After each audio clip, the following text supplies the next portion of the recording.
dala para dili makinupatik na nagtigala. Ang imo pa o bumaon, manigaya na!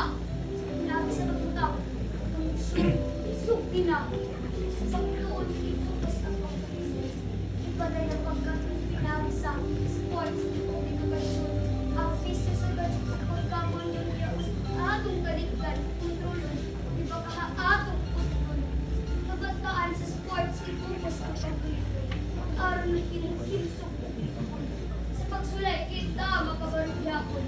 Ang panlawas ng una, nagtimong likod. Ang kultura atong ikumaon. Kikini kabili ni ulog tula. Ang ulog ko ang atong nasunod nila.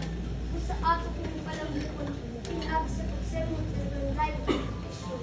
Sa mga kabataan, nagatigong karon. Tungkol ka ng susa ka ang misyon. Mapagput ako, madakupan connection. In sports, cultural competition. At pinag-dedikasyon sa pagbansis o palito. Pagkita lang sa katapos, kalikon. Sinod kong kamaon atong giagwanta. Para nila atong mapakita ang pamandoy sa kabataan.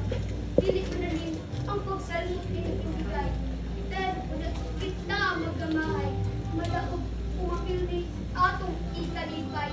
Ang importante ang atong gibuhat. Pinag-alay. Kalin, sinandaghang salamat sa mga bagong ibalang ni Mama.